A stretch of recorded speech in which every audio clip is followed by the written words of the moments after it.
जय जगन्नाथ। जदि आपण जेकोसी कार्य करूछंती गोटे आपण जीवन लक्ष्य स्थले पहुँचा चाहूँगी आपण पहुँची पारना से कार्यटा आपणकर अटकी जाऊँच पूर्ण हो पारनी आपण ये छोटिया प्रतिकार करतु आपण जो घरे शयन कर जो घरे शोचते आपण बेडरूम रे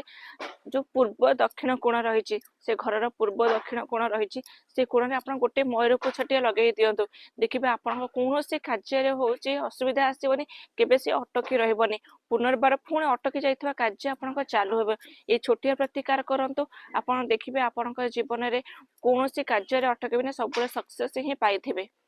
आ जेकोन से कार्य भी करूछंती श्रद्धार सहकारे भगवान ऊपर भरोसा रखी करंतु कहीं ना भगवान का आशीर्वाद नथिले आम ऊपर केबे आमे कौन से कार्य होचे सिद्धि लाभ करि पाने आपण थरे विश्वास सहकारे सेति करंतु सेति दृढ़ता करंतु आ सब पॉजिटिव थिंकिंग मन रखंतु निश्चित सक्सेस पाइबे।